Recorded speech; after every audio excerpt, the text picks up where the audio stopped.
Bueno, hola a todos y a todas. I name my audience like skepticals because I really love that Nietzsche approach to skepticals, like criticize everything you see. Bueno, hola queridos escépticos, estoy aquí con Tatiana Tibuleac, la autora de este librazo, El verano, aquí, madre, tuvo, los ojos verdes, y la nueva versión de Impedimenta, y estoy en Impedimenta también, concretamente en la editorial en Madrid.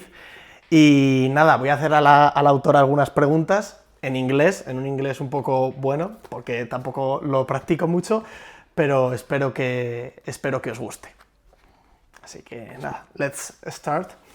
The first thing that I'm going to tell you is what I was going to tell you before, that this book was in my house and I didn't know it because my father doesn't read a lot, but he has it in his little shelf in our living room, and I was one day like, whoa, that book is the one that everybody talks in Instagram about it, and I was like, I have to read it.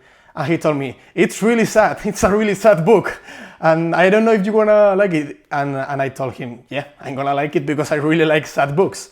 So that's why I have this like old version of it, and it has the stamp of my father and all my notes that those are mine, because I really write on books a lot. And it was really fun and curious that the process started like this, randomly. That's the best way, no? Yeah, it's discovering a book here, like watching it on a library, and I think that book looks well, let's read it, and if you enjoy it a lot, that's really nice. So I'm gonna start with some questions like I told you before. The first one, maybe a lot of people ask you this, but I'm really curious about it. Why do you think your books resonate so deeply in the Spanish readers? Well, first of all, thank you for inviting me here. Yeah, officially the youngest interviewer I ever had, and probably my first interview for social media, for Instagram. I don't know why my book resonates, because, you know, when I was writing it, I didn't really think about making it a book in general. So it was something which I wanted to write. I wouldn't say for myself, because this is not correct, because when you write a text, you know, it's not only for yourself. But I didn't expect it to be published, let's put it like that. And probably because of that, I could be very, crude in my writing. I knew that I just needed to evacuate some feelings, some frustration, some anger, some fears. Maybe.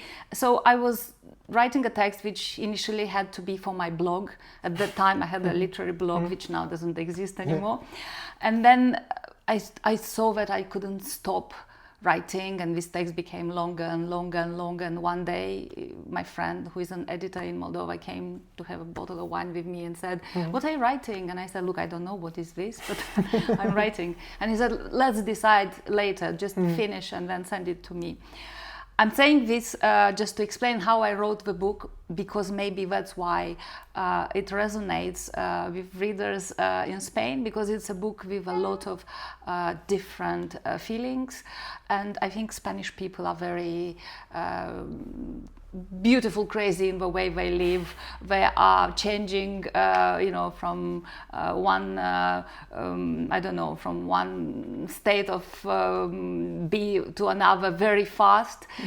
They do live colorful, and they do appreciate, feelings a bit different from another people from other countries. And of course, I would say that a lot of women read this book in Spain, but a lot of men read it as well. And perhaps the number of young men who did read this book is increasing every time I come to Spain. And that is something which is making me very happy, because I think that in general, for a writer to have younger audience, it's usually a struggle, and unless you're writing for specifically for this audience. In my case, I didn't write specifically, so I'm very glad that this book somehow touches young people and they want to read it, and they read it and they say that it helps them or it brings something new to them. Yeah, I think it's like an explosion. In the first time you open this book and you read the first lines, it's really awesome. The feel that I had was like, whoa, I'm going to enjoy this book. I'm gonna read it like in 2 days, what happened to me. And I'm gonna just start going to other places now, because I really love the way that you describe how you wrote this book on the preface in this new version. It's really curious how you explain yourself here. But the best thing is that a lot of people in the world want to write a good book. They plan it, they make courses, they read a lot, they investigate, and you're telling me that I'm gonna write, because I really like to write. That you explain it a lot here, that your father was a writer, journalist. Yeah, and you write something like this, that is a treasure for literature, that I think is going to be read by a lot of people in all the years that are coming. And I don't know how you could describe that you accomplish such a difficult thing, that is writing a book that people like to read. Well, first of all, I need to say something. I used to be a journalist for many, many years in my country, in Moldova. I worked in television, I worked in printed press, so writing is not something completely new to me. Yeah. But I didn't write literature, okay? And because you are not a journalist, but you do a lot of content, you know that then you have a job, you just focus on what you have to do, and then the day passes, and especially on television you have a deadline every day, so you know that news are starting, and if you didn't finish your job, no one cares what you did or you didn't. It has to be ready. So of course when I come home, I don't want to write again. Writing becomes something which you use every day, and it doesn't have so much sparkling for you anymore. So I don't think I could have written this book while I was a journalist. That's impossible. But in the moment I moved from Moldova, I left Moldova and I moved to France. The fact that I didn't write every day as I used to meant that I'm feeling a huge gap. I missed writing. More than that, I missed writing in my language. I didn't speak Romanian to anyone. My children were very small. My friends were away. At home with my husband, we speak English. So that, plus the fact that I used to write so much, probably helped me. So this, I didn't have this blockage of writing itself. That's why probably for some people, not the ideas are the problem, but the lack of dexterity in writing. Well, for me it was the other way. It was, I always used to write, but I never had these ideas, because for having these thoughts, for having this eruption of writing, when I started this book, I had to go away. I had to leave something behind. I had to be a bit unhappy. I had to be a bit isolated. So then I found all of this inside me. It was a matter of months. I wrote it in less than 2 months, this book. And don't think that this is how I write, because it never happened before, okay? Writing doesn't come easy every time. And I was speaking about this yesterday. Writing is a job, and it needs a lot of discipline. Sometimes you are lucky and you're doing it better and faster, but luck is something which is coming very rare at the moment. So, you know, it's a job, it's an effort. It's really impressive. You told all the readers in this new preface that you leave your job, you leave your country, and you start a new life, and it's like something to be aware of, that if you leave something, your past life, we could say that way, a new start, like in Spain we say, cuando se cierra una puerta, se abre una ventana. Yes, we say it everywhere. Okay. Yes. No, but it's a very good and correct saying in a way. It's true that sometimes you need a new place in order to do things you already know how to do, but you just don't find the spot. For me, being in France meant that I have this complete freedom of people didn't know me there. Okay, I was I was lonely, and I came to writing as a comfortable place. Maybe at home I would have written eventually, but I don't think that's such a book, because it's not an easy book, No. I'm a woman and I'm a mother as well, and sometimes even when I speak about books, my writing, I find it sometimes hard to answer all the time the questions about violence and hate, because I have a son, who is young. So I can't say that I relate to this book only as a writer. I relate as a parent as well, and as a daughter as well. Yeah. So I think that, it's. I always tell my readers that if you are courageous enough to pass 20 pages, you will resist to read it. So yes. Yeah. And how was the process? Because a lot of people ask me in the comments on Instagram when I talk about your book, that how you could imagine or how you could write in that form with all that raw feelings that are, I don't know, like you are maybe losing a part of yourself while writing that. You talk about it also here, how you face that part of you that it's inside of you, that is writing in the voice of a man, that is seeing how his mother is dying, but also he hates her a lot, and he insults her and he wants to see her dying, but then he changed his mind a little bit, and we see all that process. How you could face that when you are writing it, when you are experiencing it for the first time, the writer of the book. Well, I'm very familiar with, as a journalist, I used to work a lot with such cases. Like, I went to lots of orphanages, to hospitals, to placement centers. I filmed and I wrote about lots of cases of abuse, of violence. I can't say that these stories just, I didn't only report on them. All those things I saw, of course, they stayed with me. They are layers of me. And it's just that I didn't reach them. I didn't need them. So, when you do a job, you think that you are toughening, and you report, you do your job, you go home, you rest. But all that grief, all that sadness and fears and hopes, they somehow build you up as a person, as a journalist, as an individual. So I think from that point of view, it wasn't very difficult for me to create these characters or to,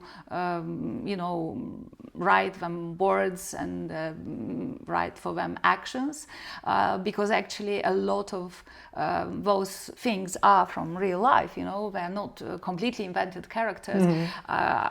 There are meetings where I have to answer concretely, say, how did you make this phrase or something? So I remember a case like that. There is a moment in the book when the little boy saying, like, he wanted to hug his mother, and she was pushing him with her foot. And of course, just the image of it, imagine you want to hug your mother and she never wants. But, I have somewhere, probably Moldova, it does exist, I have a reportage in an orphanage when a boy was telling me this. It was a real thing. He was telling me, and he was crying, and you can't forget something like that. You just can't. And when you write about that, of course that came automatically. And then there are people who, in a way or another, everything they see or everything they hear, they somehow filter through them. So I think I am one of those people, let's put it bluntly. And I am like that since I was young. I was always curious. I was always asking questions. I always wanted to know, like, if someone injured themselves, how exactly, how painful it is, or you know, I was interested in to dig into a situation, and from that point of view it comes naturally to me, and I think it's a bit to every writer, because when you make a story, be it real or fictional, you just have to be those people. I think the role of a mother helps. You don't have children yet, and you are very young, but I must say that I was like you. You know, I was able to talk about everything without having to be, you know, emotional. But once I had my children, I suddenly put myself in the situation of every person I write about, and every tragedy and everything. I'm thinking, what if it's me? What if it's my child? What if it's my daughter?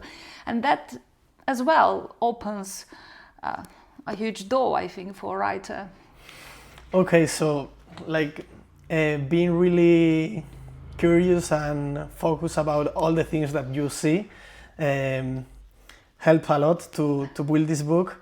And when I was reading, it felt really real, like this man, Alexei, exists, or this moment, the one that you say when a mother hit him, I don't want to hug you, or when he slams his yes, of course, it's like that can really happen. All the moments of him being lonely, feeling bad, all that emotions, I felt them like, this is not a book, this is not fictional. But maybe it's not. Yeah, that's the because point. I think that rarely a book is only fictional. Yeah, you know, true. writers don't really like to answer this question. Is it fiction? Is it non-fiction? I think it's always both, because you start from a real person, but maybe you invent partially his story, or you start from a real story, but you invent characters. It's impossible for a writer not to leave traces. Yeah. This is what we do. This is where we hide. You know, what's the point of being a writer if you can't leave anything of you in your writing? It's no point, and otherwise you can just write for yourself on napkins and keep them in a chest of drawers. So why publishing? Why wanting? Why longing for this interaction with readers? Because you see, you ask me things, but because you ask me these things, I also find out how you read the book. So we both have a conversation. We both learn something from this. I think it's fictional or non-fictional. It doesn't matter, as long as you felt it's real. It's real. Yeah, and it happened to you that a lot of people asked you if there was any kind of union between this book and your personal life with your parents, or all the time. Yeah, like I mean, but I don't know. When I was reading this, I don't think that Tatiana had this. I don't know. I don't, because maybe the point of view of a man in the book, it was like in the first time for me was like, why would a woman write a book? This is one of the questions. Of course. No? Why that happened? Maybe because it's a little bit of distance between yourself and the... You see, you're thinking like a writer. Look, that true, and this is true, because I talked about this before. I didn't realize it's a male voice until I wrote like 2/3 of a book, because I didn't start writing the book from the beginning. I started nearly from the end, and the chapters were put in sort of order much later. So when I started writing, it was unclear who is talking about who. It was just scenes, you know, which the feelings were there, so I started from them. But at one point, I wrote these first phrases in the book, which you said that you found shocking and everyone found shocking. And then I understood that this is the voice, this is the narrator. And then I continue writing with that voice, and I realized that that is not a woman's voice, that is a man's voice. Now, why did I do it? It's a good question, and I thought about it many times.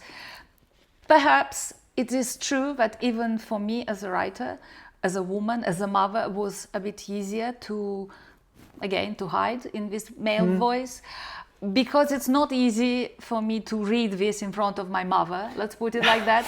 I had to do it, and I couldn't do it very well. She was in the first row when I launched my book first time in Chisinau, and I started reading the beginning, and I just couldn't. I chose another passage because it's painful for a woman to hear these things from the child's voice, from her child. But that doesn't mean that this is not happening. It's happening a lot. This hate, I think that you asked me before why people connect. Well, because people know that this is real. Because lots of people lived that. Lots of people felt that. But because it's so nearly shameful to feel like that, you prefer not to talk about it. You prefer never to write about it. And then, of course, when you read it, it's a sort of liberating, because you think, okay, someone else said it, so now I can look deep inside and think, if I feel the same, what is to be done, or who do I talk? You see, that's why teenagers, that's why young people connect to it so well, because they are more rageous, they have this kind of unstable, let's say, way of being, yes, more than thinking, an adult.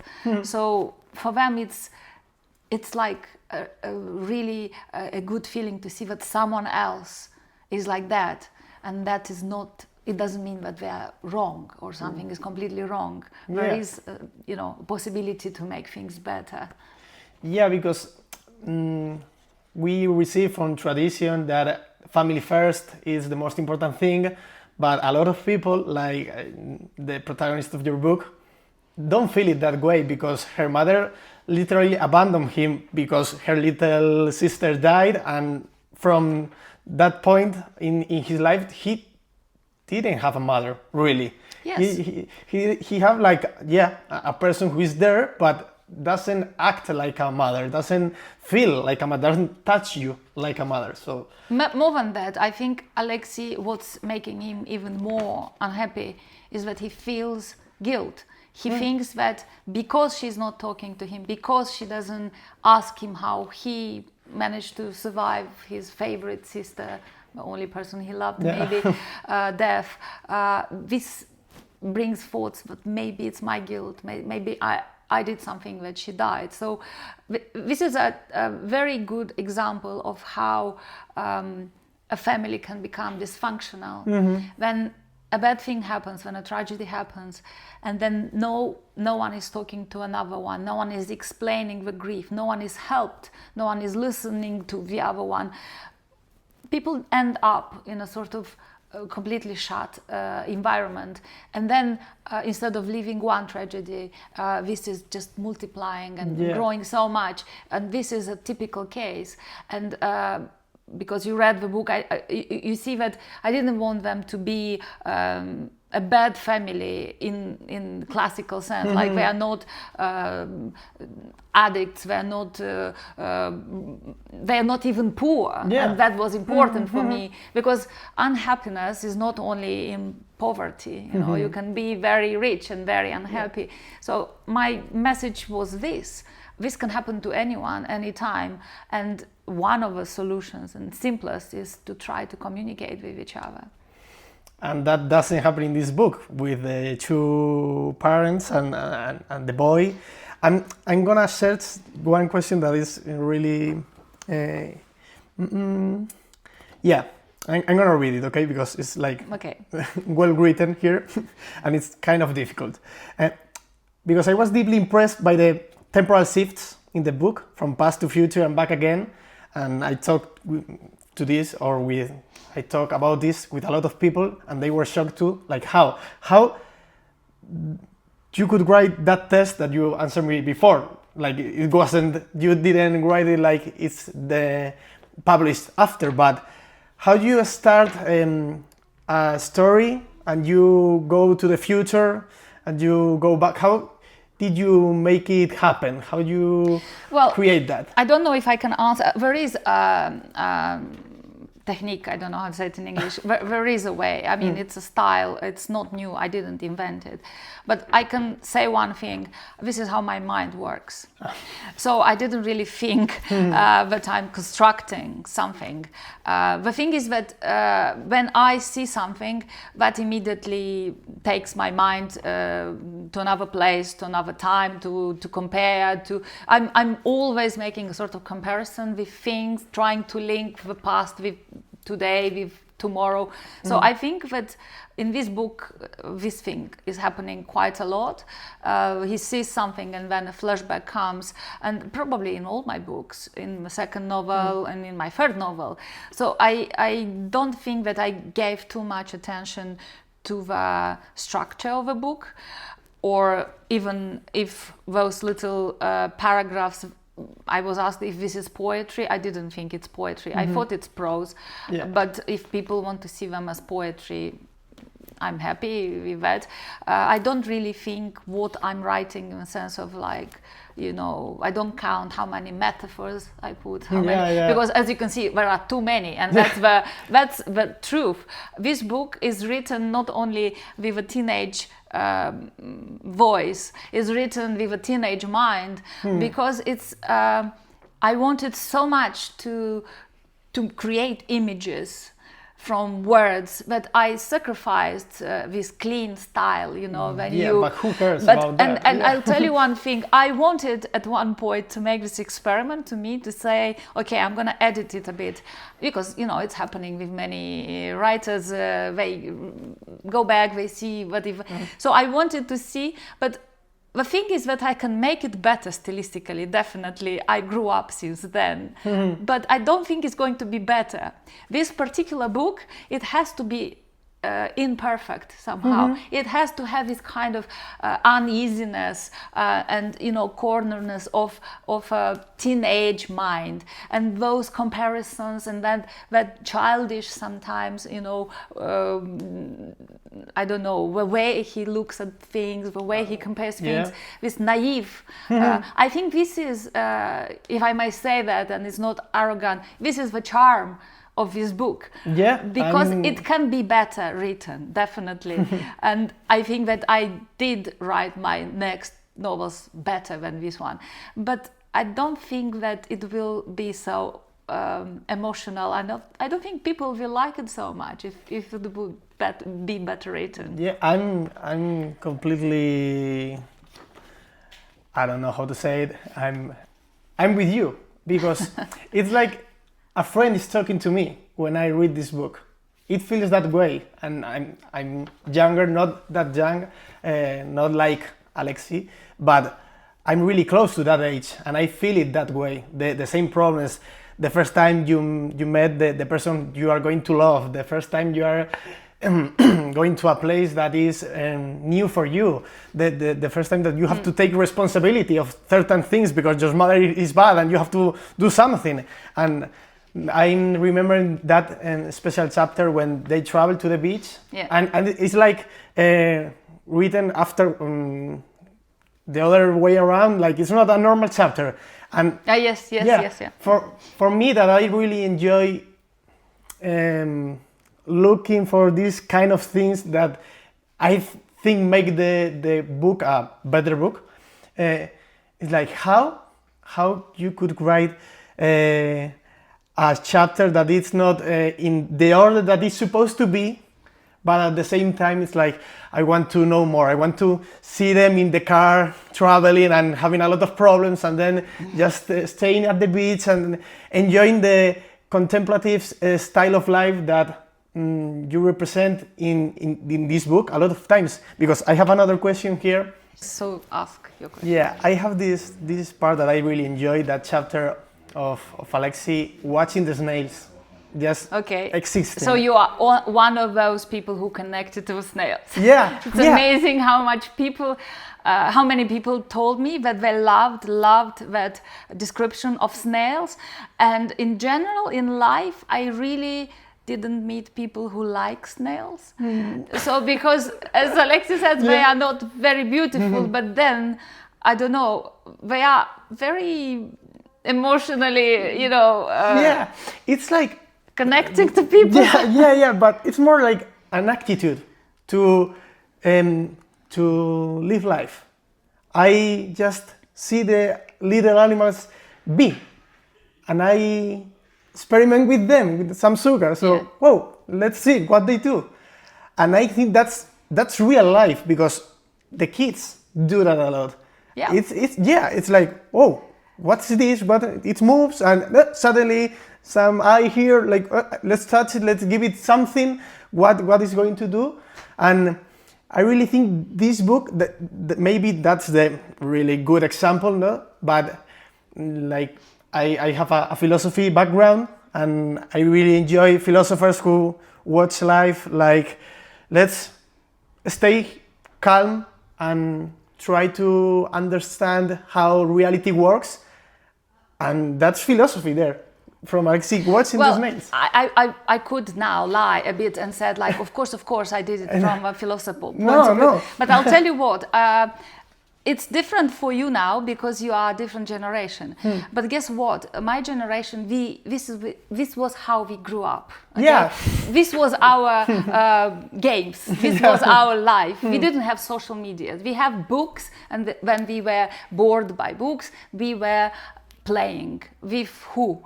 With each other, first of all, but also with things around us, with animals, with nature. Being bored actually meant being creative, because we had to invent a lot of our things. So when you have 3 months of holiday in summer, you go to the countryside. What do you do there? You play with insects, you play with dogs, you see how animals are being born, you see how animals are dying, you see how your grandmother is killing chicken to make you a soup. So these kind of normal things which nowadays children don't really see unless they really have someone in the countryside. They just see the meat in the supermarket, they see the insects on the National Geographic, they see all the interaction is mainly online. I'm talking this not from books, I'm talking this from my house, because I have 2 teenage children, so I know exactly. For us, this was natural and the only way to keep company to each other. So when I described these things, I didn't really have to contemplate how to do it in an interesting way. I was just remembering certain things. But also, my children were small at the moment, at that time, and they were doing that. And their happiness to discover the world around them made me, remember my childhood. So I think it's possible to do this even when you're not young, or even when you're a child, true, because true. it's something which is there. It's just for us to stop and pay attention. And it's really good for our soul, I think, watching this kind of stuff in the world that is surrounding us, and connect with that type of activities or curiosity, I don't know. I'm really happy about asking you this, because when I read that paragraph, my favorite paragraph of the book was about the one that you talk about sunflowers. Like, there is just one plant, and I saw it on the photographs that you have in this new book. And I have my girlfriend in WhatsApp with she's Elvira and our sunflower. Okay. And it was like, whoa, I have to send her this. It was really amazing. Why that? Why it's sunflowers? Why that plant? Why? Sunflower, it's a very dear flower to me. In Moldova, we have a lot of sunflowers, and sunflower has also deep roots in our folklore. I grew up with sunflower around. Sunflower, it's a sort of, if you want, even sort of social gathering motivator, because people eat sunflower, people love sunflower, people, produce oil. We find it it's beautiful, with yellow, with happiness about the sunflower. It's important to us. And that summer, when I started writing the book, that summer I'm describing in this book, we actually lived in the house near huge sunflower field, and that was just like a sign, you know. It meant like I felt very at home, even if all this happened in France. So that's why sunflower. Okay, because I felt that paragraph like so deep inside me, and it felt also so real. But like all this book, in same paragraph, I'm finishing. You talk about Alexis saying, if I could remember, or the paradise for me would be living again those special days. That are any religious or philosophical influences there on that paragraph, or is just you saying? I do believe in God, so you know, I think that I never hid it. I'm not necessarily starting any conversation with it, but I do believe in God, and I think that I am interested, as every person who believes what's happening after. But I do believe in a God which is creative, and I believe that not necessarily what church is telling us about paradise and afterlife is how this will look, because we had this conversation with my daughter, who is 13, not so long time ago, and she was saying like it's impossible that for every person the good thing is the same thing. Like for her to be happy in paradise, it means that she has to do things which maybe I don't like her to do, or I don't like to do in general. So I think there is a truth there. So when I was writing that, I was just imagining how a paradise, or how something which is after, would look for a boy like him, a boy who wasn't happy as a child, a boy who was unloved, or he was loved but he didn't know. And I thought that simple things are always the best guide for me. So I thought that something simple would be the right thing for him, because he can't, you know, invent all kind of artificial things. For him, what he lacked in real life was love, was security in the family, was warmth. So I think that for him, that would be the paradise. Those moments, the best moments in his life, to put them on repeat. I think this is what he says. Because, you know, I am a repetitive person, if I may say so, because I like watching things I like many times. There are films, I'm ashamed to say, I watched, I mean, not hundreds, but tens of times, books which I'm reading again and again, or music which I can listen to a sort of huge amount of time in the same day. There is a sort of calming down, and there is a sort of pleasure coming from something which you found and you liked so much that you want to remember it forever. So yes, for him, the paradise I invented for him sounded like that, but maybe it will be even better, who knows.